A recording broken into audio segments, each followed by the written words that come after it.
Mesdames et messieurs, bonsoir. Adèle, bonsoir. Bonsoir Fana, bonsoir à tous. Bienvenue dans le journal de l'an. Oui, le journal de l'an est une tradition forte qui a valeur de pacte entre vous téléspectateurs et nous. C'est toujours avec un immense plaisir que nous nous livrons à cet exercice de rappel des faits, des événements que nous avons vus poser, gérer et impacter la marche du pays. Cette année, dans notre tour des 365 jours passés, nous faisons le choix délibéré de n'évoquer que des actions qui ont eu une répercussion profonde sur la vie sociale, géopolitique, économique, culturelle et sportive de la nation. Des actions qui suscitent un espoir dans un environnement agité. Dans un premier temps, nous accéderons à l'immense et riche banque d'images constituée suite aux multiples activités du chef de l'État, professeur Alpha Condé. Nous compléterons notre sélection d'images fortes de l'année par des faits et chiffres qui révèlent sans complaisance les indices d'évolution de la Guinée. En 2019, tout comme les années précédentes, le président de la République ne s'est pas ménagé pour la Guinée. Il a enchaîné les déplacements dans le monde et dans son périple. Professeur Alpha Condé a attiré les investisseurs les plus réservés. Ce fut notamment le cas aux États-Unis d'Amérique. Au-delà des ouvertures dans l'industrie gazière et minière, il a été envisagé et pour la première fois une liaison aérienne directe entre le pays de l'oncle Sam et la première nation indépendante de l'Afrique noire française. De Washington à New York, les officiels américains, habitués à voir des chefs d'État et de gouvernement brocardés par leurs citoyens expatriés, ont été subjugués par des scènes de contact joyeux entre professeur Alpha Condé et les ressortissants guinéens venus l'acclamer pour ses actions à la tête du pays. Chez nous en Guinée, dans une grande ferveur, Conakry, Zérikouré, Kankan et bien d'autres régions de la Guinée profonde ont réitéré leur attachement à la politique de développement initiée par le chef de l'État. Débordant d'énergie pour bâtir l'État et le mettre au service des populations, professeur Alpha Condé s'est montré sur tous les fronts. À tour de bras, il a inauguré des infrastructures, lancé des chantiers importants et mis en garde contre les mauvais choix. Humble et solidaire, il s'est aussi porté au chevet des malades, apporté son soutien à ceux qui sont dans le besoin et consolé de nombreuses familles. Adèle, 2019 n'était pas une année électorale, mais la vibration politique a été des plus fortes. Le mandat des députés a été prorogé dans les normes républicaines sans coup férir. Mais le bal masqué entre intérêt collectif et ambition partisane s'est joué dans le débat sur le projet de nouvelle constitution. La concertation nationale ouverte sous la houlette du Premier ministre n'a pas empêché le réveil de vieux démons. Dans nos rues, des épisodes regrettables ont été enregistrés. Au-dessus de la mêlée, le président de la République, professeur Alpha Condé, a fini par proposer un projet d'une nouvelle constitution en bonne et due forme sur lequel les Guinéens sont invités à se prononcer sereinement. La politique ne saurait être notre tragédie, l'espoir demeure. Le pays a poursuivi sa marche. Le gouvernement est resté concentré sur ses objectifs de modernisation du pays et de création de la richesse. L'économie, plus que jamais, est restée stable. La monnaie, tant bien que mal, résiste au choc. L'inflation est maintenue à un chiffre, les financements extérieurs se sont accrus. À l'interne, la manne minière continue à grossir sous l'effet de l'augmentation de la production bauxitique et de la diversification de l'exportation. Au niveau des régies financières, les réformes bouleversent les habitudes prédatrices. Le code d'immatriculation fiscale aux impôts est instauré, le compte unique du Trésor est opérationnel, tout comme le guichet unique du commerce extérieur désormais sur une plateforme numérique. Adèle, il est très facile pour l'impuissant de faire vœu de chasteté et pour le pauvre de renoncer à la richesse, nous enseigne Bouddha. Les Guinéens se posent encore la question, quelle compatibilité entre la situation de nos finances publiques et la réalité sociale? Certes, la pauvreté n'a pas encore rendu les armes, mais à coup d'investissement, elle recule. Au dernier trimestre de l'année, 517 milliards de francs guinéens ont été mobilisés pour la réalisation de 791 micro-projets de développement au compte de l'Agence nationale de financement des collectivités. Et l'Agence nationale d'inclusion financière et sociale a fait ses premiers pas dans la région du Fouta. Avec les MUFA et MC2, l'espoir n'a jamais été aussi grand. Ces mutuelles ont atteint cette année 1 million de personnes et 80 milliards de crédits octroyés. Les femmes et les jeunes restent les principales cibles des interventions, toutes portées vers l'entrepreneuriat. La Banque nationale d'investissement, longtemps attendue, est rentrée en action. Des projets porteurs sont financés pour essouffler l'immigration irrégulière, devenue la tragédie de notre jeunesse. Dans le domaine de la santé, l'espoir d'une meilleure couverture maladie et la réduction des évacuations sanitaires se profilent. L'hôpital national d'Anka est maintenant prêt après 4 ans de travaux d'extension. Contre les maladies cardiovasculaires de plus en plus récurrentes dans le pays, l'hôpital Kipé a élargi ses capacités. Le dispositif de service à la base s'est amélioré partout, même si la gestion de la campagne anti-palu a failli fragiliser les efforts. L'enseignement supérieur a remis en bloc notre confiance en la formation de nos jeunes. La faculté de médecine, perçue ces dernières années comme la dent pourrie du système éducatif, a été extraite, traitée et replacée avec plus de sûreté. La même intervention d'urgence a eu lieu sur la route nationale numéro 1, devenue le terrain des bourbiers géants. Sa reconstruction sur 354 km est entamée. Ce chantier de 2 ans sera le symbole du nouvel élan de modernisation de notre beau jardin. Alors que le sport bégaye par le football, la culture porte déjà l'étendard du combat guinéen. La tendance est à la production et la consommation nationale. Avec dextérité et fierté, nos artistes et stylistes nous habillent désormais, et cela du paysan au paysan modeste. La posture est encore brillamment renforcée par le professeur Alpha Condé. À la faveur du Festival national des arts et de la culture, il a porté au pinacle 6 grands artistes du pays, dont le légendaire Mori Kanté. Mais attention, cet arbre géant ne doit pas cependant cacher la forêt. Courant 2019, nos sensibilités humaines ont été plusieurs fois mises à rude épreuve. Les outrages subis par les femmes sont énormes. Les statistiques sur les enfants violés sont vertigineuses. L'excision a repris de plus belle. Les Yasakumba ont été entendus dans presque tous les quartiers populaires de Conakry et de l'intérieur du pays. Dans ce chapitre, notre espoir réside maintenant dans le projet de nouvelle constitution. En son titre de consacré aux droits, libertés et devoirs, ce projet sacralise la personne humaine, interdit et punit clairement les crimes de notre société, et des dispositions constitutionnelles sont également en vue pour l'environnement. La mangrove est un patrimoine naturel rare et zone de reproduction par excellence de certains types de poissons, est allègrement décapée. Notre responsabilité citoyenne est de mettre fin à ce désastre qui menace nos barrages hydroélectriques. Comme le dit l'écrivain brésilien Paulo Coelho, je cite, « Nous sommes tous une autorité quand nous sommes absolument convaincus de ce que nous faisons ». Mesdames et messieurs, bienvenue dans le journal des journaux ou le journal de l'an 2019. L'année 2019 a commencé sur des chapeaux de roue. Tout était urgent et d'actualité. Sur le plan politique, c'était une année marathon pour le Premier ministre chef du gouvernement. Au-delà de coordonner l'action gouvernementale, Dr Ibrahima Kassouri Fofana devait s'acquitter d'une mission du premier plan, conduire les consultations nationales autour du principal sujet d'actualité, le projet de nouvelle constitution.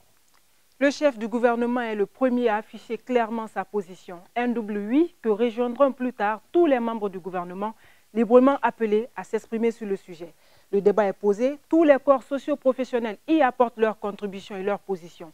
2 camps se forment, le sujet est si important qu'il noie les enjeux du processus des législatives dont le cap est pourtant fixé. En cette année 2019, le président de la République, professeur Alpha Condé, a instruit au Premier ministre chef du gouvernement d'accompagner et soutenir la CENI, c'est-à-dire la Commission électorale nationale indépendante et les acteurs politiques dans les préparatifs et l'organisation des scrutins électoraux à venir, et notamment les législatives.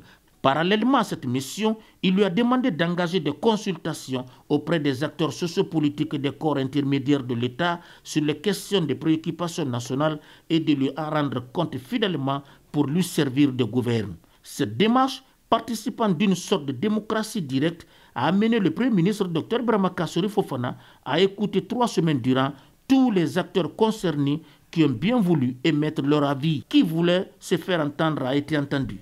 Nul n'a été exclu a priori des consultations. À la primature, un autre projet a été lancé cette année 2019. Il s'agit du programme d'identification unique pour l'intégration régionale et l'inclusion en Afrique de l'Ouest. Ce projet du gouvernement guinéen est financé par le groupe de la Banque mondiale à hauteur de près de 50 millions de dollars américains. Son objectif est d'attribuer aux citoyens un titre d'identité reconnu par le gouvernement avec un système de base qui génère des numéros uniques d'identification en tenant compte des spécificités de l'intégration régionale. ce qui favorisera la mise en place d'un registre national d'identification des personnes physiques reposant sur la biométrie. La mission d'appui à la mobilisation des ressources internes au Mamri est un autre projet placé sous l'autorité du Premier ministre chef du gouvernement. La structure s'applique à accroître la mobilisation des ressources internes et à accompagner la modernisation fiscale et celle des autres régies financières de l'État. Le gouvernement, à travers la primature et l'impulsion du professeur Alpha Condé, a mis en place l'Agence nationale d'inclusion économique et sociale, en abrégé Agnès. Les activités de cette agence ont démarré cette année 2019. Près de 1000 jeunes ont été recrutés pour assurer la collecte des données économiques et sociales de la population la plus pauvre. Dans un premier temps, 8 préfectures sont ciblées: Gawal, Télimélé, Beila, Dabola, Kirwani, Mamoun, Tougué et Mali. Projet économique majeur, l'Agnès développe plusieurs actions en faveur de la couche la plus vulnérable de la population. L'Agnès vise notamment le transfert monétaire, l'appui aux activités et la subvention des petites exploitations agricoles, ainsi que la promotion de l'entrepreneuriat rapide des femmes et des jeunes. Pour ce faire, l'Agnès est un vecteur puissant de redistribution des fruits de la prospérité économique. Elle vise essentiellement à réduire la pauvreté qui touche actuellement 60% de la population totale et 65% de celle des zones rurales. Le 30 janvier 2019, la 3e session du dialogue politique entre l'Union européenne et la Guinée s'est tenue à Conakry. Objectif: promouvoir la concertation en vue de renforcer la paix, la sécurité et un environnement politique démocratique et stable. Aujourd'hui, la Guinée est devenue éligible à des financements importants grâce aux acquis du partenariat. Notre pays bénéficie ainsi des programmes indicatifs du Fonds européen de développement, du programme indicatif régional pour l'Afrique de l'Ouest et du Fonds fiduciaire d'urgence dans le cadre de la migration. Au même moment que le Premier ministre ouvrait les consultations avec les partis politiques et organisations de la société civile, le peuple, lui, tenait à se faire entendre. Au début, le sujet semblait tabou. Même dans les kiosques et les cafés, on entendait à peine les gens l'évoquer. Mais peu à peu, le verrou saute et les jeunes de plus en plus portés sur la politique cherchent à connaître la constitution actuelle, ses limites et ses faiblesses.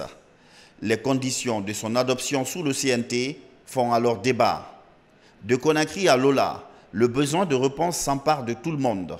Pour poser correctement le débat et éviter de fausser les données, un constitutionnaliste respecté donne le ton. Professeur Maurice Togba Zegbelemou soutient que le projet de réforme est légal. Son exemple est suivi par le corps enseignant. Le mythe autour du sujet tombe et les étudiants réclament des éclaircissements sur la problématique. Le débat quitte la rue et s'invite dans les universités. Mais pas pour longtemps, car rapidement, un autre bloc se forme, le Front national de défense de la Constitution. Comme principale action, le FNDC multiplie les mouvements pour exprimer son niet. De façon épisodique, Conakry et quelques villes de l'arrière-pays enregistrent des violences et regrettent des cas de mort. Pourtant, certains leaders du mouvement manquent de cohérence entre l'actualité et un passé récent. Invité sur un média étranger à se prononcer sur la question, le chef de file de l'opposition s'oppose à un projet dont il était un des porteurs et défenseurs sous le régime de feu, le général Lansana Conté. Oui, c'était notre contexte. Monsieur le président Lansana Conté a été un très bon président qui méritait un 3e mandat. Bien, dans le contexte d'alors, oui, dans le contexte d'alors. Cette sortie renforcera la position des partisans d'un renouvellement constitutionnel.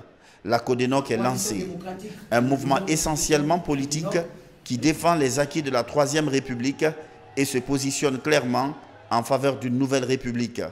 Au regard du caractère fondamental contenu de la position légitimement exprimée et vu les recommandations formulées par le chef du gouvernement, j'ai instruit le ministre de la Justice, garde des Sceaux, en charge des relations avec les institutions républicaines, de prendre les dispositions pour élaborer un projet de constitution dans le sens des recommandations faites par l'ensemble des acteurs ayant pris part aux consultations.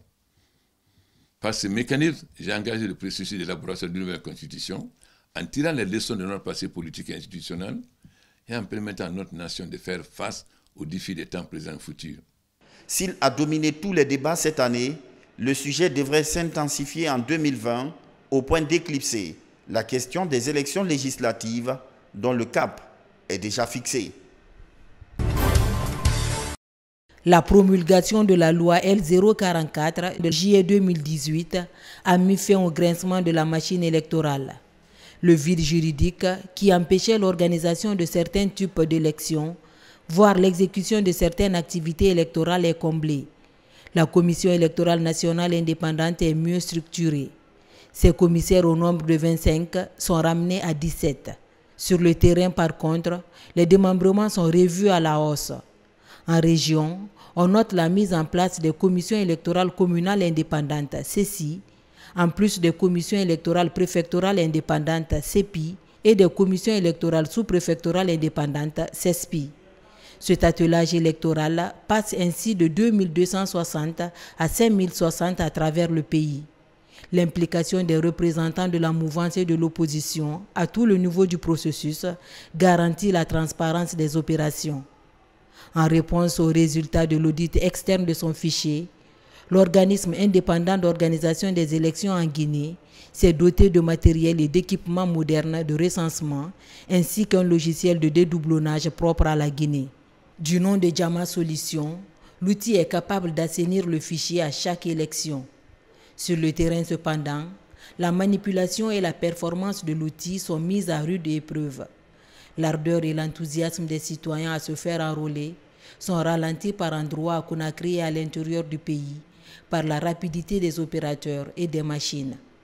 Les erreurs sont corrigées progressivement et les Guinéens toujours déterminés à se doter d'une carte d'électeur pour choisir le 16 février 2020 leur futur représentant à l'hémicycle. Depuis avril dernier, le mandat des députés est prorogé par décret du président de la République.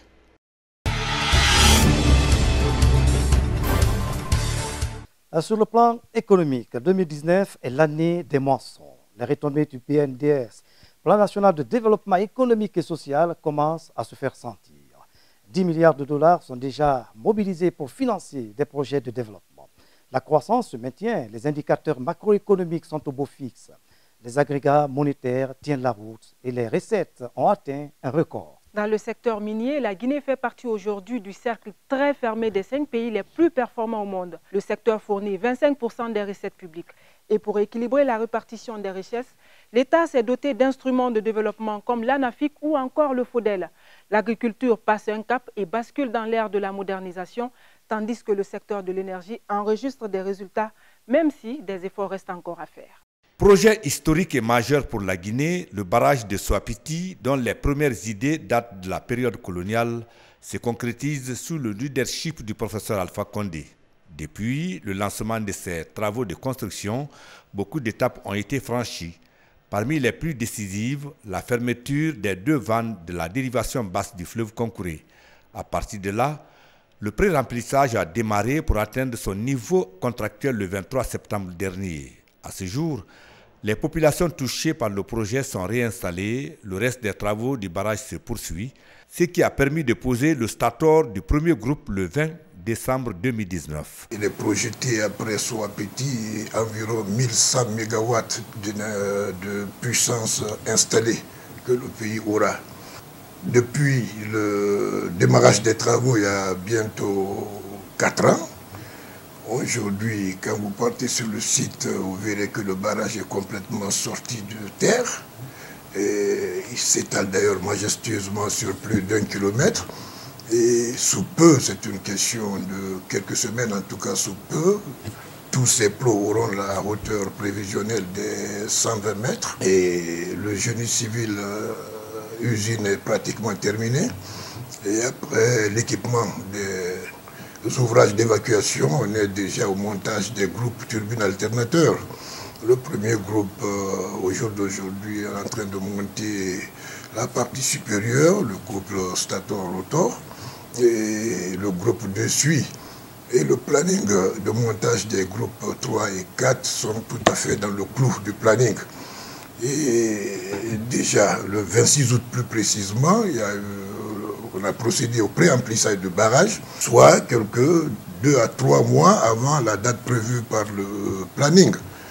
Et au jour d'aujourd'hui, Cela nous a permis de mettre à disposition de Caleta un certain volume d'eau contractuel prévu, lui permettant d'atténuer un peu les effets de l'étiage. La toute prochaine étape du projet sera la pose du premier rotor. Pour la direction générale de Soapiti et ses partenaires chinois de CWE, l'élan pris sera maintenu jusqu'au lancement du premier groupe le 30 septembre 2020. Ensuite, suivront les 3 autres groupes pour enfin voir l'achèvement de ce chantier de tous les espoirs que les Guinéens attendent de voir en décembre 2020. Pour la campagne agricole 2019, au-delà du programme de fertilisation des sols dans les grands bassins de production, les plateformes de prestations agricoles affichent leurs résultats dans les opérations de préparation du sol à Koundara, à Mamou et sur le littoral. Les 120 moissonneuses-batteuses de l'initiative présidentielle d'appui au développement rural facilitent les opérations de récolte pour diminuer les pertes de façon drastique, comme ici à Mamou, dans le village de Diakatouga et d'autres périmètres où le paysan leader Kerno Bakar Kalo a cultivé près de 140 hectares cette année.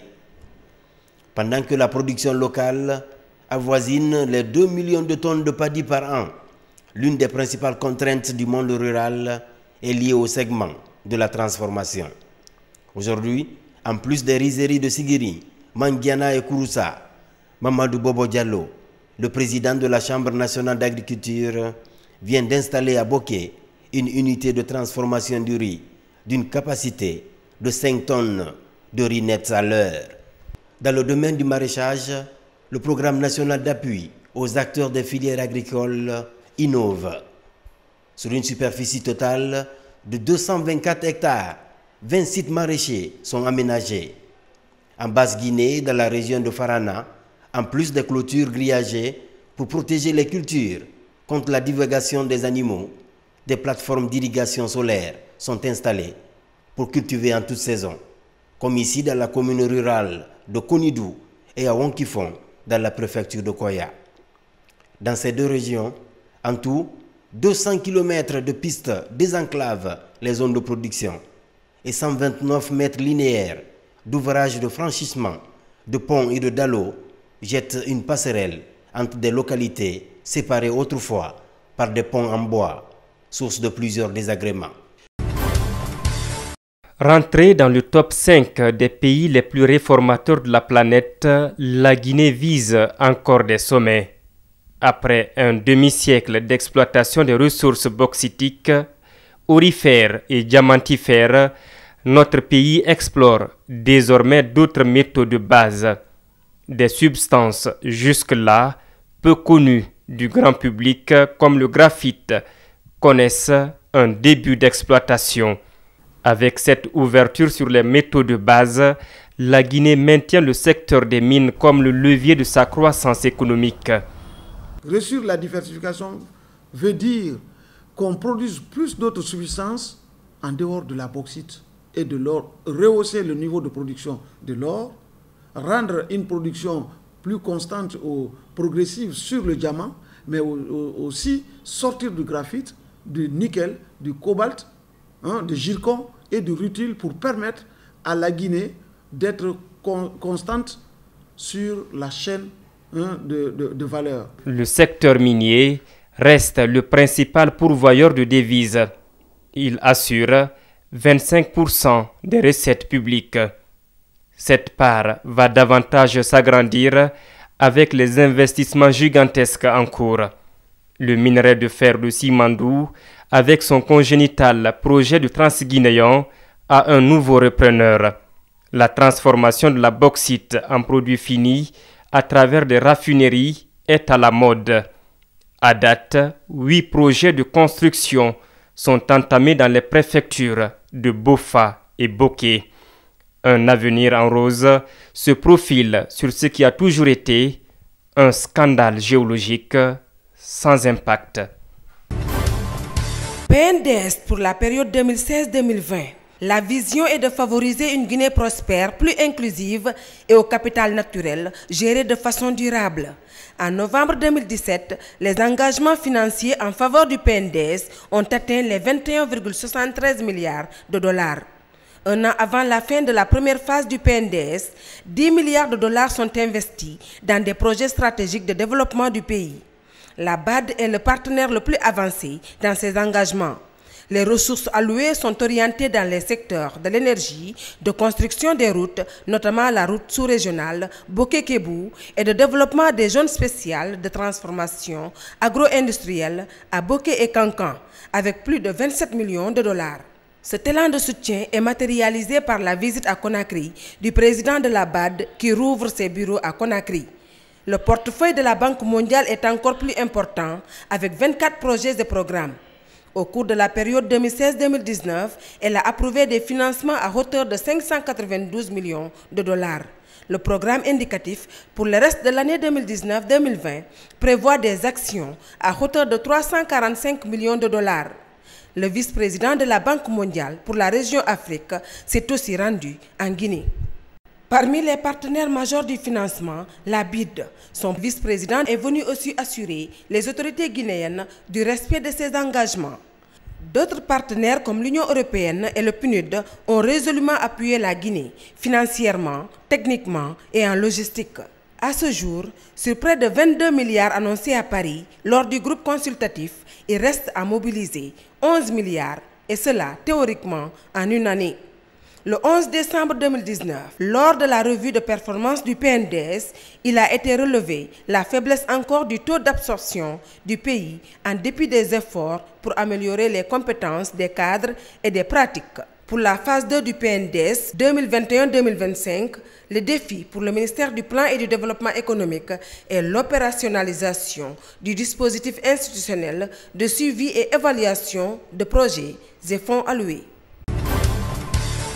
Avec le Fonds monétaire international, les objectifs du programme dans le cadre du bouclage de la 3e et 4e revue, le conseil d'administration de cette institution a approuvé les deux en juin et décembre 2019 avec pour effet immédiat le décaissement de près de 60 millions de dollars avec à la clé l'ouverture du pays au financement d'autres bailleurs de fonds.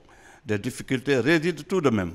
La défaillance dans la collecte des recettes fiscales et la subvention accordée au secteur de l'énergie qui a atteint les 800 milliards de francs guinéens mars dernier.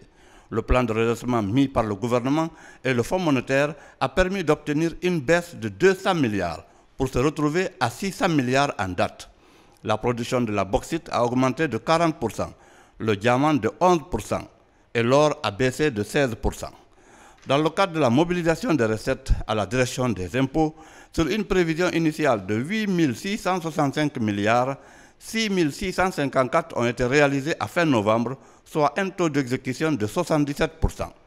Une faiblesse due au volume ambitieux des prévisions, le manque de suivi des réformes et la faiblesse des moyens mis à disposition. Au niveau de la douane, sur une prévision initiale de 8 299 milliards, 529 millions, 8 384 milliards, 358 millions ont été réalisés, soit un taux d'exécution de 101%. Sambailo et Pamlap ont contribué pour 48 et 37 milliards. Des résultats rendus possibles grâce à la dématérialisation dans les procédures de dédouanement, l'entrée en vigueur des paiements par virement RTGS et la simplification des procédures de dédouanement après la fin du contrat de Veritas. De 7 milliards, elle est passée à 14 milliards par jour de recettes.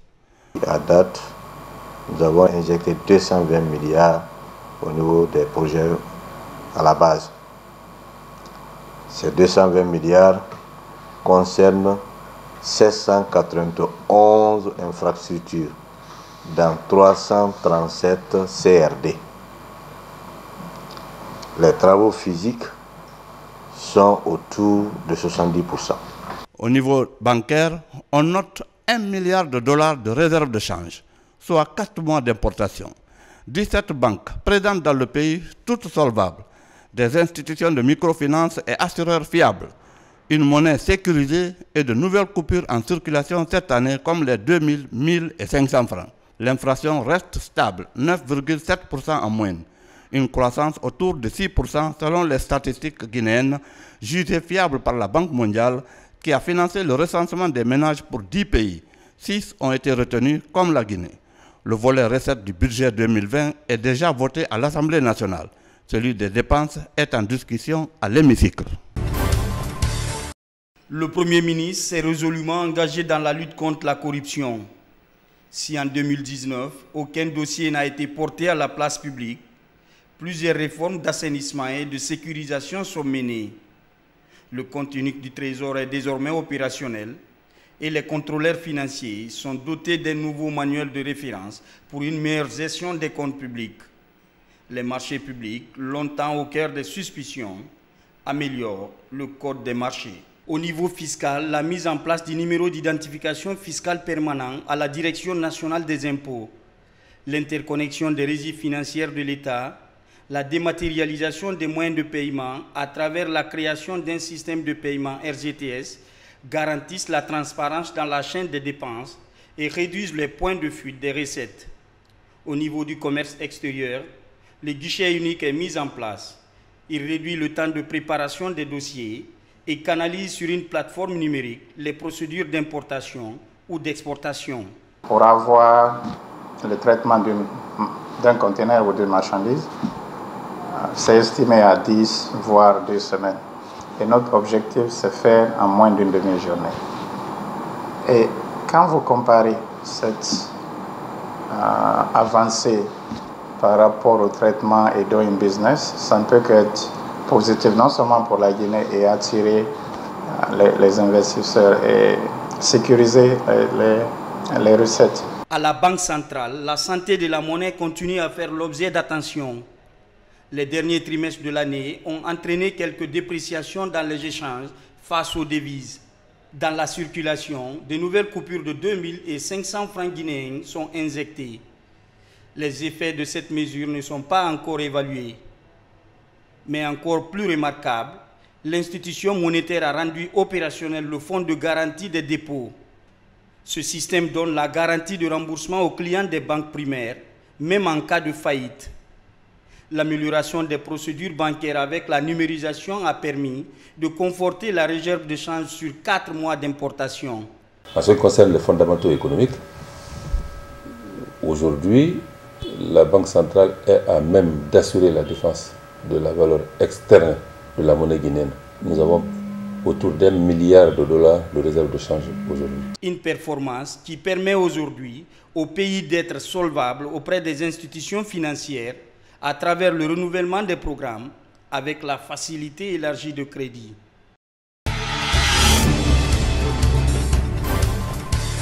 Les travaux publics, un autre secteur à devenir. Après le syndrome des ponts effondrés en 2018, le gouvernement a décidé de construire des ouvrages de franchissement plus durables pour faciliter la circulation et l'écoulement des produits agricoles.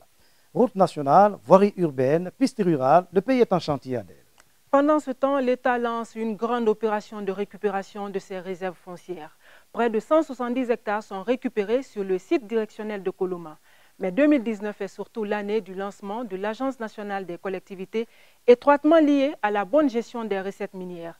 L'ANAFIC est aujourd'hui considérée comme le plus complet des outils de développement à la base. Dès le début du deuxième semestre de l'année 2019, les travaux sont lancés. Partout dans les villes et villages du pays, des chantiers sont ouverts pour changer l'image des communes de l'intérieur du pays et donner un nouvel élan à la politique de décentralisation. Mettre les communautés au centre du développement de leur localité avec l'ANAFIC, l'Agence nationale de financement des collectivités, est le grand défi. Les projets ANAFIC sont accueillis avec ferveur dans les zones touchées. Certains habitants verront ainsi pour la première fois les travaux de construction de postes de santé dans leur village. 517 milliards de francs guinéens sont mobilisés pour la réalisation de 791 micro-projets de développement. Des ressources tirées des revenus miniers à hauteur de 15%, un mécanisme historique qui fait de l'ANAFIC un important instrument de développement local. Le PACV, chaque année, en investissement, donnait entre 2 millions, 2,5 millions $ par an. Le gouvernement donne 57 millions de dollars en un an. Vous voyez bien la différence. Si tu fais un petit calcul, ça fait plus de 25 fois ce que les collectivités reçoivent maintenant par rapport au PACV. De la réalisation de stades de proximité à l'aménagement d'espaces agricoles et piscicoles, en passant par la construction des écoles, postes de santé, des ouvrages de franchissement ou encore des bâtiments administratifs, les infrastructures qui sortent de terre sont l'émanation de besoins exprimés par les communautés. Au total, 450 petites et moyennes entreprises sont recrutées par les conseils communaux pour cette première expérience. Priorité est donnée à la main-d'œuvre locale. 337 ingénieurs conseils ont ainsi été mobilisés aux côtés de 337 agents de développement locaux pour accompagner les 337 communes bénéficiaires. Je pense que c'est la meilleure chose qu'il fallait faire. Parce que nous, par exemple, si tu prends nous ici à Tolo, peut-être qu'à Mamou, on n'a pas de mine. Nous n'avons pas de mine. Donc on n'aurait jamais touché à cet argent-là, même si l'argent appartient à la Guinée en général. Mais nous, on n'aurait pas profité. Et je disais tout à l'heure que sans cette initiative, on n'aurait jamais envisagé avoir des infrastructures comme ça. Donc félicitations au gouvernement, félicitations au président Alpha Condé. L'enjeu est important. Il s'agit de créer de meilleures conditions d'existence en zone rurale afin de réduire les disparités économiques et favoriser une croissance inclusive qui freine l'exode. Les opérations de récupération et de sécurisation des réserves foncières de l'État ont marqué les esprits en 2019. Sur le site du centre directionnel de Koloma, reconnu sous le nom de Kapororail, l'opération a duré plus d'un mois. Au terme de l'action, 169 hectares sur les 267 que compte le domaine sont récupérés. L'espace libéré doit abriter les sièges des institutions nationales, des départements ministériels, ambassades et autres.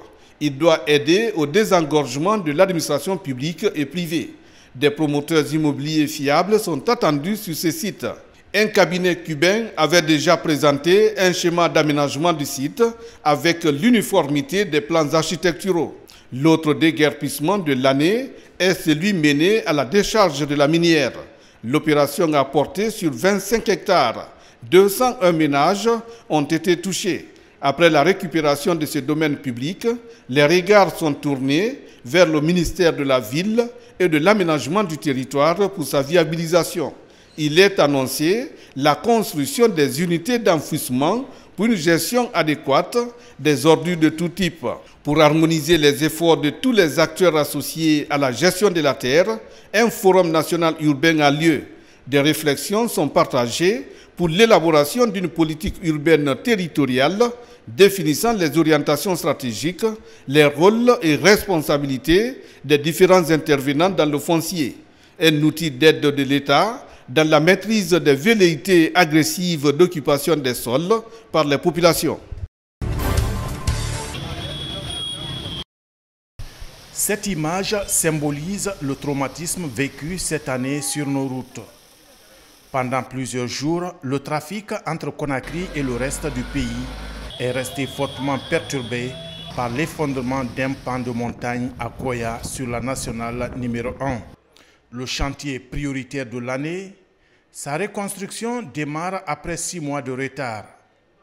La route nationale Koya-Daboula via Mamou s'étend sur 370 km.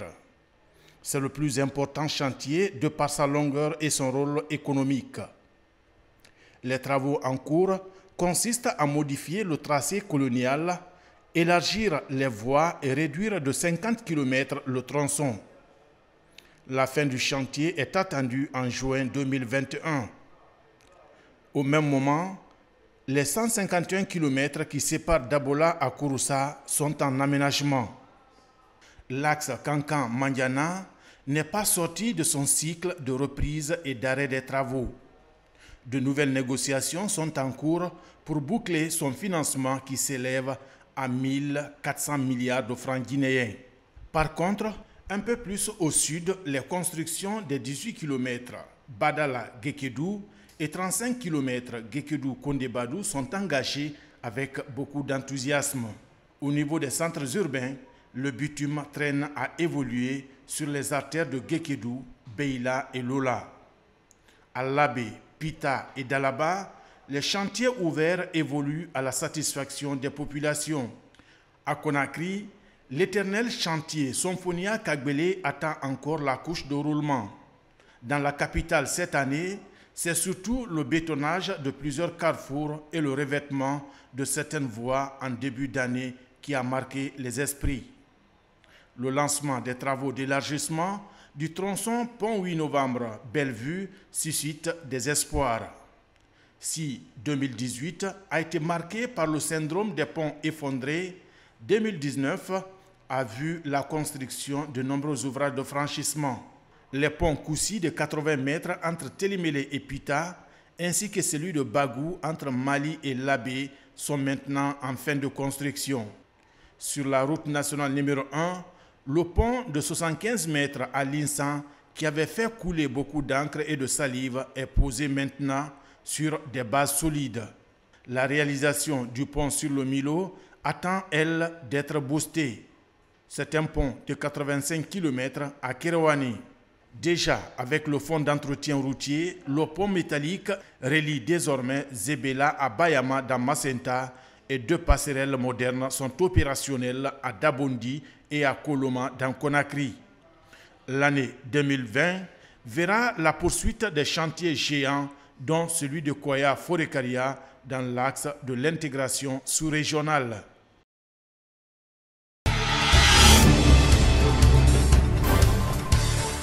« 2019 est une autre année entièrement dédiée aux jeunes et aux femmes. Le processus d'autonomisation se poursuit à la satisfaction des bénéficiaires. L'indépendance de la couche féminine est au cœur des actions publiques.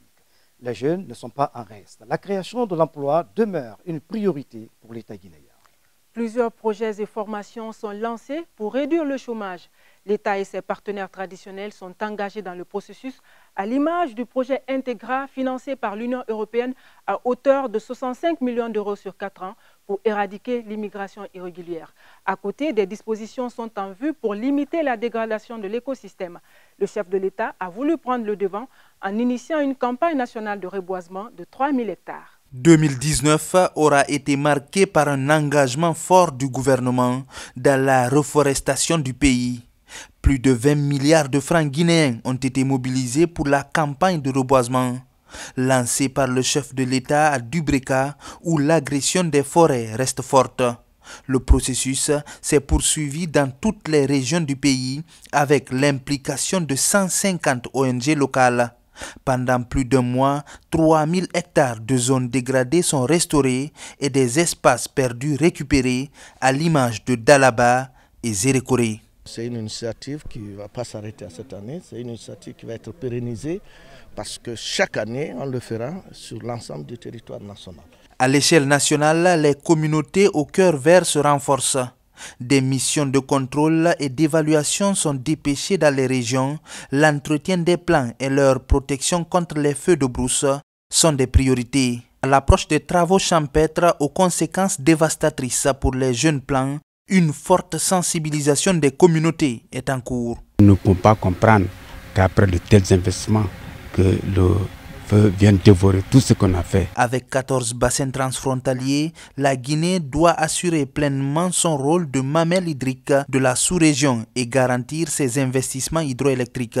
En 2020, l'attention doit aussi être portée à la préservation de la mangrove, un patrimoine forestier naturel et rare dont l'ampleur actuelle de la destruction inquiète à Conakry, Dubreka, Kamsar et Bofa. Les cris d'orfraie poussés à plusieurs reprises par les pêcheurs sont entendus par le chef de l'État, mais les agents publics traînent encore les pas pour stopper le massacre. Développer l'esprit d'entreprise a été le maître mot chez les jeunes. Le gouvernement et les partenaires techniques et financiers ont orienté leurs actions dans ce sens. Des projets innovants comme Integra ont été avec une enveloppe de 65 millions d'euros pour 4 ans. Ce financement de l'Union européenne est une réponse à la migration irrégulière. Il offre des opportunités d'insertion socio-économique à des jeunes. Plus de 3000 jeunes sont touchés cette première année en termes de création et d'auto-emploi. Dans le même registre, l'Organisation internationale pour les migrations, OIM, a concentré ses efforts sur les retournés volontaires. Plus de 3500 jeunes reprennent goût à la vie dans leur pays. Beaucoup se sont engagés dans les activités à haute intensité de main-d'œuvre, supervisées par l'Agence guinéenne d'exécution des travaux d'intérêt public pour l'emploi. Le Fonds national d'insertion des jeunes, lui, vient en soutien des start-up en herbe pour un accompagnement technique et financier. Le programme BOSEJ, Booster les compétences pour l'employabilité des jeunes, a poursuivi ses efforts de préparation d'une masse critique de jeunes prêts pour le marché de l'emploi. L'association PNUD, Afriland First Bank et Banque mondiale a permis de mettre en place un cadre de concertation sur la finance inclusive. 11 milliards de francs guinéens de crédit sont octroyés à des groupements à travers le pays. Autre initiative de financement est venue de la Banque nationale d'investissement de Guinée. C'est la banque pour les jeunes porteurs de projets. Elle a décaissé cette première année 7 milliards de francs guinéens, des fonds au profit des jeunes pêcheurs artisanaux. Les personnes à mobilité réduite n'étaient pas à reste cette année dans les programmes de réinsertion socio-économique. À Matoto, par exemple, un groupe de jeunes porteurs de handicap est formé en esprit d'entreprise. Du côté de la Cité de Solidarité à Ratoma, un centre de formation professionnelle est inauguré. Pour capitaliser les acquis de la promotion de l'emploi et de l'entrepreneuriat, le document de politique nationale de l'emploi est en cours d'élaboration et de nombreux chapitres seront consacrés à l'emploi jeune. La transformation agroalimentaire est devenue le nouveau pôle de concrétisation de l'autonomisation des femmes. Des groupements sont outillés à Kankan, Kindia et Boké pour provoquer la création de petites entreprises. Les structures bénéficient de 80 millions de francs guinéens, un montant représentant la valeur des équipements reçus. 6 000 femmes et filles sont concernées par ce programme présidentiel appuyé par le PNUD. En 2019, les MUFA, championnes dans la politique d'autonomisation des femmes, sont encore montées en puissance. 80 milliards de crédits sont octroyés. Le nombre d'unités fonctionnelles est passé de 70 à 85 pour près d'1 million de personnes directement touchées. Les effets croisés des appuis aux femmes dans la création d'entreprises et des microcrédits alloués produisent des effets. L'exemple de Mariam Mohamed Keïta est édifiant. Elle a mis en place une unité de transformation des déchets plastiques. En créant son entreprise, cette jeune dame a eu une double ambition: contribuer à la lutte contre l'insalubrité de la capitale, mais aussi se prendre en charge. Depuis, son entreprise prospère avec. À travers ce métier, je veux montrer aux femmes qu'on peut être autonome, on peut vraiment être indépendante à travers un travail que les hommes appliquent. Cette année, Mariam remporte le prix du meilleur projet d'impact social au premier salon de l'entrepreneuriat guinéen. De nombreuses autres femmes et filles sont déterminées à participer à la dynamique économique du pays. Avant fin 2020, le président de la République s'est engagé à tirer de la pauvreté 2 millions de Guinéens. Les femmes sont les premières visées. Dans cette mosquée en haute banlieue de Conakry, ces deux couples n'ont pas eu à choisir le régime sous lequel ils se marient. Mais le jour où ils passeront devant l'officier de l'état civil, ils seront obligés de le faire avant de voir leur mariage célébré, comme l'indique l'article 281 du nouveau code civil guinéen. Cette députée a mené une bataille ardue pour que la monogamie soit désormais la règle en République de Guinée. Les injustices, notamment au niveau du code qui a été adopté le 29 décembre 2018, où l'article 281 autorisait ou légalisait en quelque sorte la polygamie au détriment des femmes. El Hadj Mohamed Ali Souma est l'imam de la mosquée de Dadia dans la commune de Ratoma. Il est le tout premier religieux à avoir dénoncé cette décision des élus du peuple. Je suis contre la monogamie parce que Dieu n'a jamais fait quelque chose par hasard. Ce que Dieu a dit dans le Coran, il dit Fankehu mata balakun. Il dit il faut prendre les femmes que vous aimez. Il dit Masna, il a commencé par 2. Dieu même a commencé par 2. Il dit Wasulasa, il dit ou bien 3. Il dit Waruba en sinon 4. Fa inqiftun Allah ta'adilu. Si vous savez que vous ne pouvez pas les nourrir, vous ne pouvez pas les faire manger, les habiller, les aimer. Parce qu'il y a quelqu'un aussi, il peut prendre une femme, il ne l'aime pas. Si tout ça là, vous ne pouvez pas faire tout ça là, prendre un. Ces arguments religieux ont été également, entre autres, ceux mis en avant par l'honorable Aboubakar Souma, qui a d'ailleurs voté non lors de l'adoption de cet article sur la monogamie. Il faut être réaliste. Plus l'homme s'écarte des lois divines, plus l'homme se crée des problèmes. Le Coran a tranché. Le Coran est le livre le plus complet. Cela n'est pas du tout l'avis des féministes. Elles pensent plutôt que la religion n'a rien à voir dans l'adoption d'une loi. Comme on a choisi la laïcité, ça veut dire que la religion ne devrait pas influer sur l'élaboration des textes de loi, tout simplement. On est en train d'amener les hommes à préférer des maîtresses que des épouses légales. Comment? Parce que l'homme qui peut-être n'a même pas pensé à demander ça à sa femme, va célébrer son mariage sous le régime de la monogamie. Et à partir de là, il ne peut plus aller devant l'officier d'état civil. Et il y a des hommes qui aiment les femmes, qui ne se contenteraient peut-être pas d'une seule. Signer sous le régime de la monogamie pour ensuite divorcer afin de se remarier est une tactique que certains envisagent sérieusement.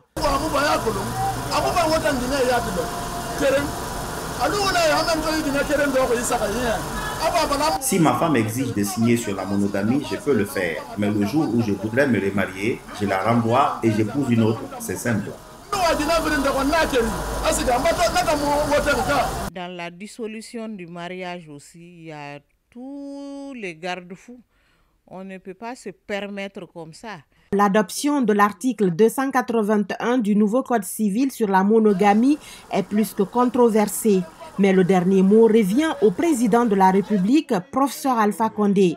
Le promulguera-t-il ou pas? Comme le disent les Anglais, wait and see.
le secteur de la santé a oscillé entre performances et défis cette année. Tout d'abord, la fin des travaux de rénovation et d'extension de l'hôpital national d'Anka. L'établissement a doublé sa capacité d'accueil et s'est doté d'équipements de pointe pour renforcer le système sanitaire. Mais le secteur est également confronté à de grands défis. Malgré les dispositions prises pour éradiquer la maladie, le paludisme continue d'être un casse-tête pour les autorités sanitaires. Même si les chiffres sont moins inquiétants qu'avant, grâce notamment à la campagne de distribution des moustiquaires à Conakry et en province, la maladie est toujours la première cause d'hospitalisation en Guinée. Concernant la santé animale, l'initiative présidentielle d'insémination artificielle bovine a porté ses fruits dans 6 préfectures pilotes. Accroître la productivité de la race d'Ama est le pari que le chef de l'État veut relever pour les éleveurs du pays. Un ambitieux programme d'insémination artificielle bovine est lancé cette année dans 6 préfectures pilotes.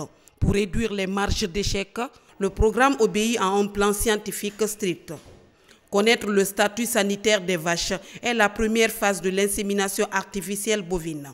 La recherche de la brucellose, la maladie qui occasionne l'avortement chez les vaches, est systématique. Dans les préfectures de Labé, Kissidougou, Djekedou, Kankan, Kouroussa et Forekaria, des prélèvements ont eu lieu sur 147 vaches et analysés par le laboratoire national de diagnostic. Le but des vétérinaires est de trouver 100 vaches capables de supporter le programme présidentiel. L'enjeu est d'améliorer le rendement en lait et en viande du cheptel pour booster le revenu des éleveurs. Dans les 6 préfectures pilotes, l'espoir est grand. Les vaches identifiées ont reçu la sémence de taureau européen. La sémence artificiellement inséminée porte sur 2 races. Pour poursuivre le programme, 76 vaches sont relevées aptes à porter les sémences. 9 mois après, les premiers veaux de cette mutation de l'élevage en Guinée gambardent dans différents enclos. Avec ce niveau de réussite de l'expérience, une vaste campagne d'insémination artificielle de 10 000 vaches est attendue l'année prochaine. Toutes les préfectures du pays seront touchées. Le royaume chérifien accompagne cette initiative du professeur Alpha Condé qui a signé un pacte avec le monde rural. 107 millions de dollars américains est le montant mis à la disposition de la Guinée par le Fonds mondial depuis 3 ans pour faire face au paludisme, le VIH-Sida et la tuberculose. Sur ce triple fonds, le pays marque des points en 2019. La distinction est particulière dans la prévention et la prise en charge du paludisme, première cause des consultations et de la mortalité dans les structures sanitaires guinéennes. La prévention et la prise en charge du paludisme reste un pari à gagner. Plus de 8 millions de moustiquaires imprégnés d'insecticides à longue durée d'action sont distribués aux ménages du pays pour se protéger de la piqûre des moustiques. Le coût global de l'opération est de 35 millions de dollars américains. Des équipements de protection sont gratuitement offerts aux femmes enceintes et aux nouveau-nés. Le pays est alors à 15% du taux de prévalence. Pour mieux protéger les enfants âgés de 3 à 59 mois du paludisme, la campagne de chimioprévention est organisée dans 13 districts sanitaires, notamment dans les préfectures de la Haute-Guinée, foyer endémique de la maladie. Mais à Conakry, les hôpitaux débordent de patients victimes du palu pendant la même période. Le scandale des moustiquaires destinés à la Guinée, retrouvé sur le marché malien, va soulever de nombreuses interrogations sur la lutte. Quant aux autres maladies à potentiel épidémique, la Guinée a fait des avancées significatives. À travers la plateforme One Health ou Une Seule Santé, le pays est en alerte maximale contre tout éventuel cas de maladie. Cette nouvelle politique a permis de maîtriser vite l'unique cas de fièvre Lassa survenu à Kissidougou et admis au centre de traitement épidémiologique de Mamou en début d'année. La Guinée boucle l'année par la fin de l'essai vaccinal contre la fièvre hémorragique à virus Ebola. Les résultats du vaccin appelé Gam Evac Combic sont concluants. Les regards sont désormais tournés vers l'Organisation mondiale de la santé pour son homologation. En quête incessante de qualité, le secteur sanitaire s'améliore chaque année un peu plus. Cette année encore, ce sont de nombreux chantiers sanitaires qui sont ouverts dans le pays. À Kipé, la 2e phase du projet d'extension de l'hôpital sino-guinéen voit le jour. La coopération chinoise injecte 80 millions de dollars pour de nouveaux services médicaux. Un centre de technologie médicale, des salles de cathétérisme cardiaque et 3 blocs opératoires sont en construction. Le chantier est aujourd'hui à 70% d'exécution après 9 mois de travaux. Il va qualifier la prise en charge de certaines pathologies complexes liées au cœur. Le chantier historique de Donka, attendu depuis plus de 4 ans, retrouve enfin sa forme angélique de centre hospitalo-universitaire. Tous les équipements sanitaires sont installés. L'appareil de résonance magnétique, le mammographe et le scanner de 64 barrettes sont entre autres des équipements de diagnostic jamais mis en fonction dans un hôpital public guinéen. L'infrastructure sanitaire a vu sa capacité d'hospitalisation doubler avec 650 lits et 15 blocs opératoires. La fin des travaux réduira la fréquence actuelle des évacuations sanitaires vers l'étranger. Dans les communes rurales des régions administratives de Kankan, Farana et Zérékoré, ce sont 11 ouvrages sanitaires qui ont fait l'objet de remises provisoires. Comme le CHU Donka, ils sont inscrits dans le projet de relance du système de santé post-Ebola. Le secteur pharmaceutique n'est pas en marge de la politique hospitalière du pays. L'unique centrale pharmaceutique publique d'achat s'est lancée dans l'amélioration des conditions de conservation et d'approvisionnement des structures sanitaires en produits pharmaceutiques. Sur ce site de 8500 m² de Mania se construit un nouvel entrepôt moderne de plus de 6000 palettes. 6 millions de dollars est l'enveloppe financière mobilisée à cet effet par 5 partenaires financiers, dont le gouvernement guinéen. À terme, la pharmacie centrale de Guinée va accroître sa capacité de stockage à 9124 m3. 2019 reste une année d'intensification des actions humanitaires pour la première dame de la République. Elle a redonné espoir à plus de 400 patients souffrant de déficience auditive grâce à des soins gratuits de la fondation américaine Starking. Au CMC, les Flamboyants, la première dame de la République a fait intervenir les médecins espagnols. Ceux-ci ont opéré plus de 300 cas de cataracte oculaire. L'initiative soutenue par la Fondation Coca-Cola a permis à 450 patients souffrant d'anomalies visuelles de bénéficier de lunettes pharmaceutiques. Pour lutter contre l'infertilité, les fondations Prosmi et Merck font alliance. Des actions sont menées en direction des médias et des lycées de la capitale. Toujours contre les maladies suscitant des stigmatisations, 1200 livrets de prévention du VIH-Sida sont distribués aux élèves et des kits médicaux et consommables sont remis au CMC de Ratoma. Les femmes des communes de Matoto et Matam, elles ont bénéficié de nombreux kits hygiéniques. Les actions de bienfaisance de Hadja Djené Kondé ont touché les mamans des bébés nés le 8 mars, fête internationale de la femme. Dans le domaine de l'éducation, la prise en compte de l'éducation en santé sexuelle dans les programmes scolaires est un terrain sur lequel la première dame de la République, Hadja Djené Kondé, s'est investie à travers le projet Educaso. Toujours avec l'école guinéenne, l'épouse du président de la République a reçu et récompensé en outils informatiques le lauréat du BEPC session 2018-2019. Ces différentes actions menées ont permis à Hadja Djené Kondé de décrocher les prix de la Fondation Crash Montana 2019 à Genève et du leadership féminin africain décerné par le groupe All Africa Agenda. Des distinctions honorifiques pour soutenir un dynamisme porté vers l'humanitaire dans notre pays.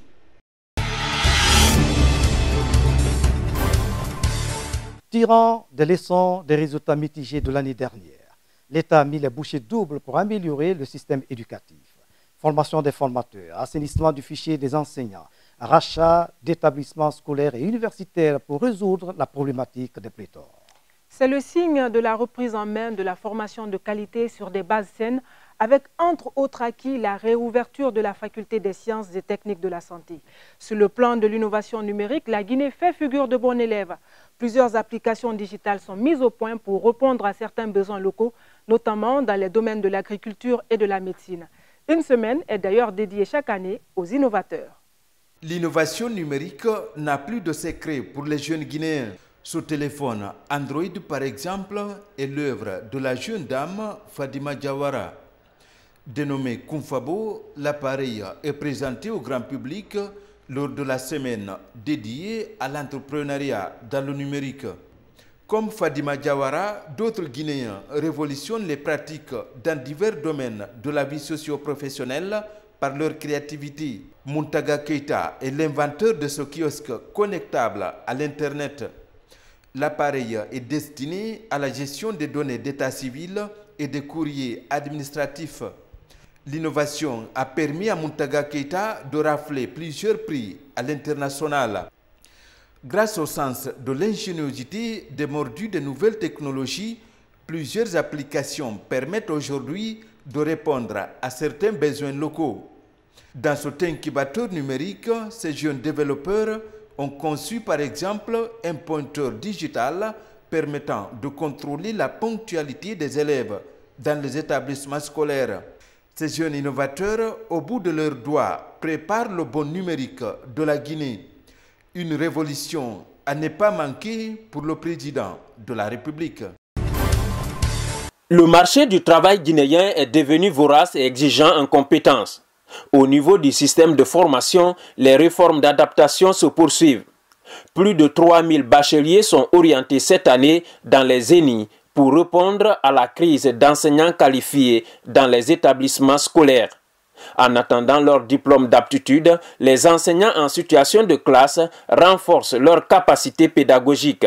Il fallait vraiment rehausser le niveau outillé les enseignants en matière pédagogique pour exploiter mieux les programmes par des préparations bien conçues, de savoir évaluer les élèves par la proposition de sujets vraiment bien établis, bien élaborés, et aussi de gérer les grands groupes. Au niveau supérieur, le défi du renouvellement des compétences est plus que de mise. 300 boursiers sont envoyés au Maroc, en Chine, en Russie et en Tunisie. Ils seront formés aux métiers miniers, des affaires et d'ingénierie.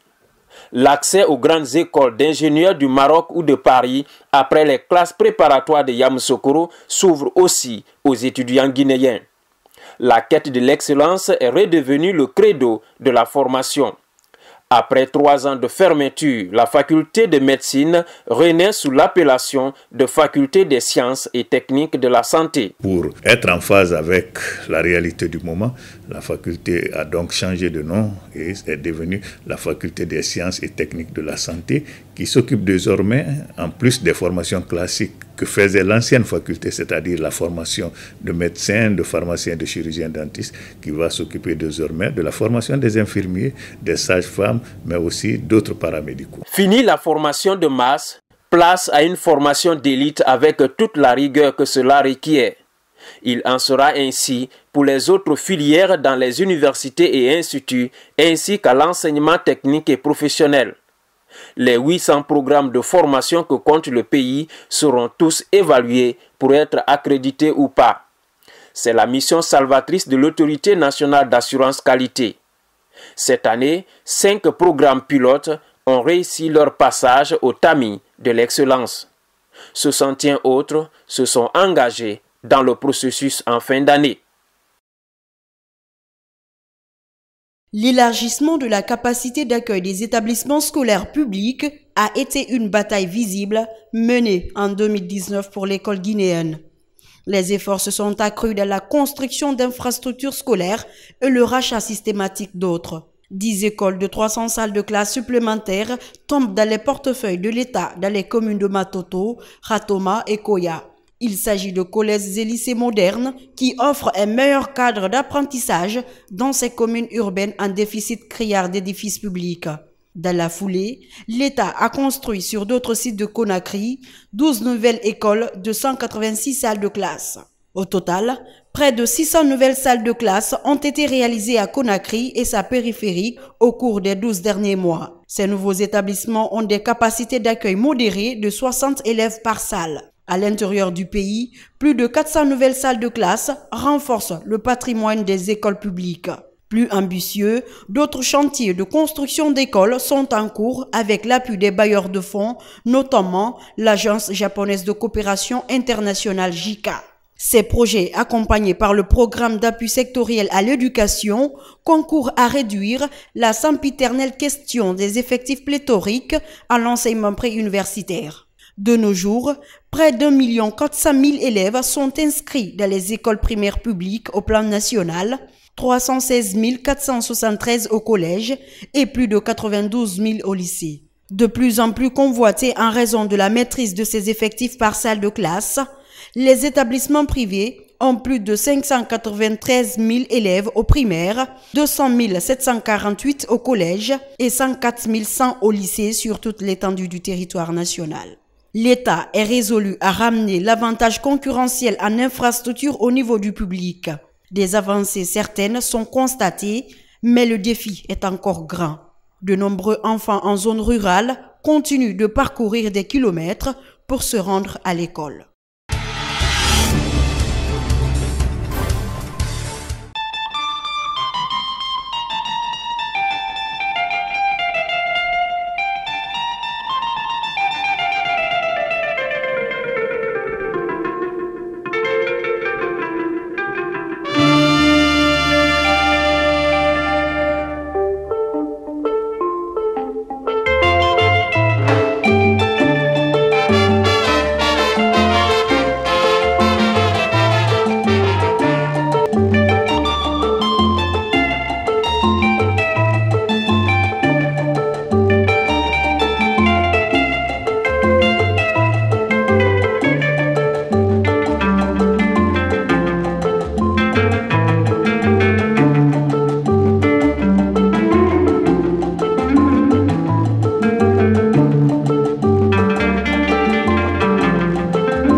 L'année 2019 laisse un goût amer aux nombreux fans du Courant.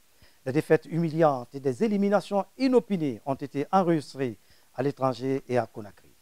Qualifié pour la Coupe du Monde au Brésil, le Sili Cadet a été disqualifié pour falsification de l'âge de 2 joueurs. En Égypte, l'aventure à la CAN s'est révélée chaotique en dépit de la mobilisation record des supporters et moyens financiers mis à sa disposition par l'État guinéen.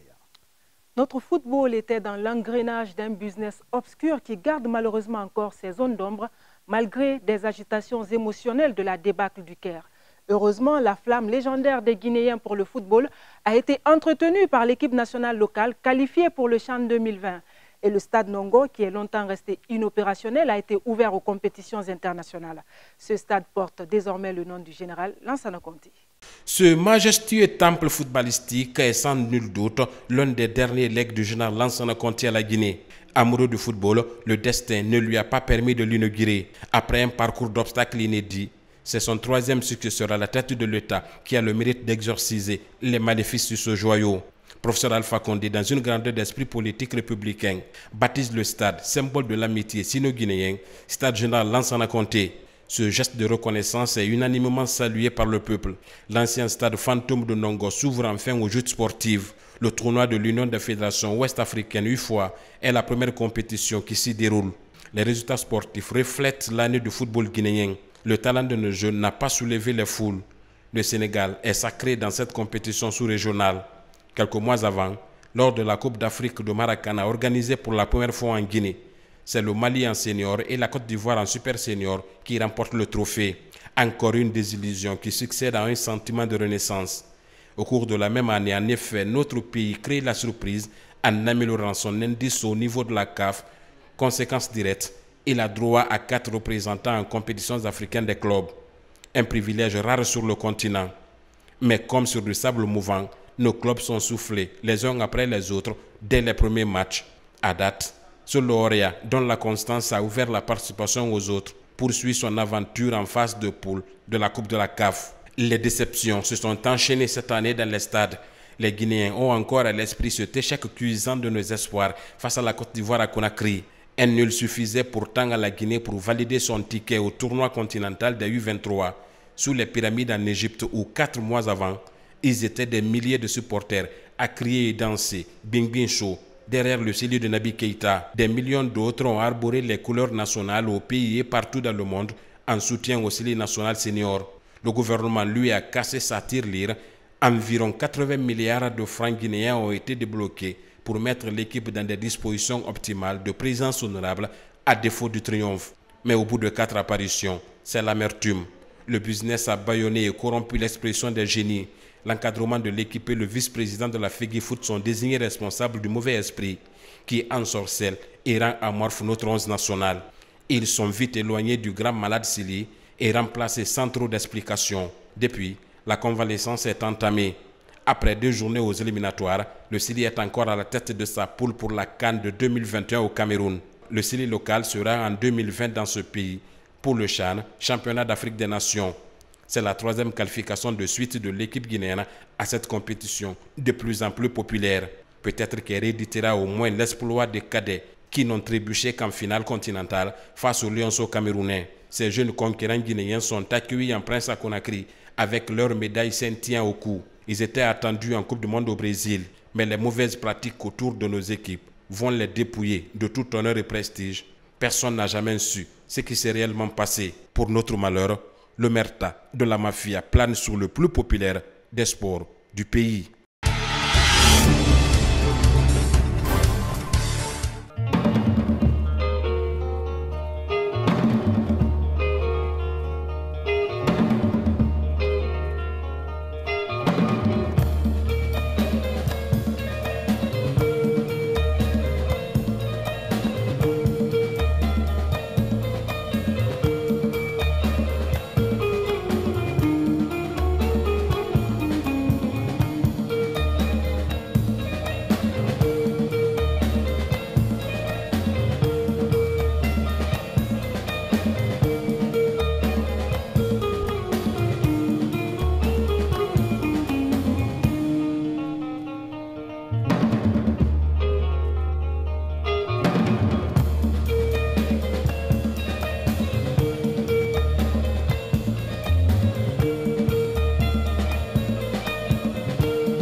Le secteur de la culture a enregistré des grandes innovations cette année.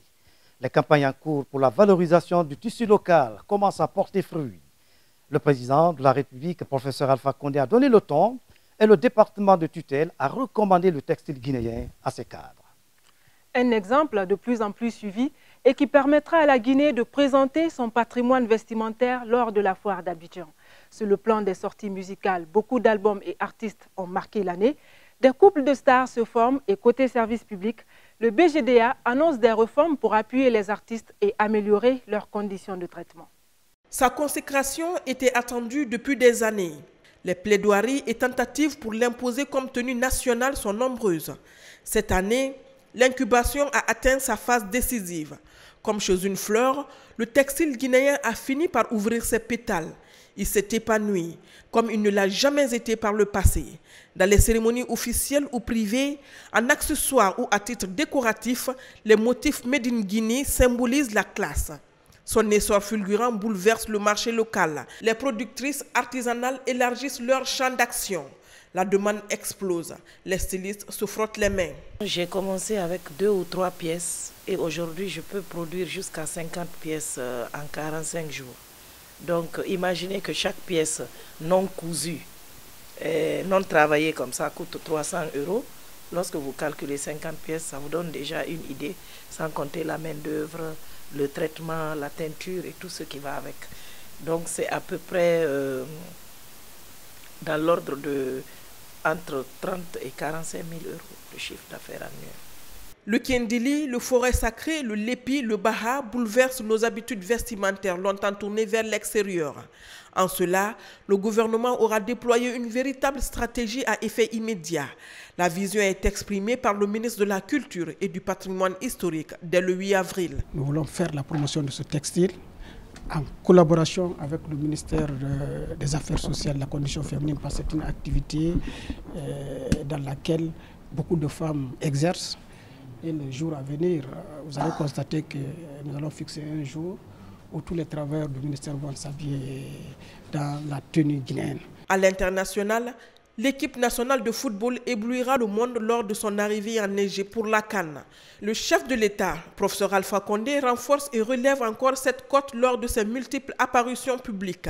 Les motifs portés sont aussi éclatants que beaux. Dans l'administration, les cadres emboîtent le pas au président. Le textile guinéen devient un phénomène de mode. Sa commercialisation prend de l'ampleur avec les femmes et les jeunes. Je vous avoue que le textile guinéen est beaucoup demandé à l'extérieur, vu la qualité et vu le travail intégré là-dedans. Et aujourd'hui, je puis vous assurer que le textile guinéen ne se déteint plus. Derrière ces motifs, tout un patrimoine culturel se révèle. Qu'il soit de l'intérieur ou de l'étranger, le Guinéen porte fièrement ce tissu identitaire. Et avec des expositions, fêtes et nuits dédiées animées par les hommes et femmes de culture, l'épopée du textile va se poursuivre.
كلمة دنيا كني جبل دي بابا نما كل دنيا.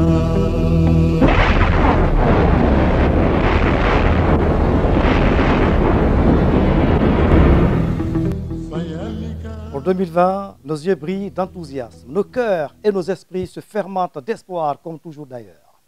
2020 sera l'année de la participation de la Guinée à l'Expo universelle de Dubaï. Les produits et potentiels made in Guinée devront conquérir le monde. 2020 sera également une année d'élections législatives et présidentielles. Notre souhait est de voir les acteurs politiques mettre un point final à toutes les expériences extrêmes et de permettre aux Guinéens de mener une vie normale en travaillant pour la Guinée.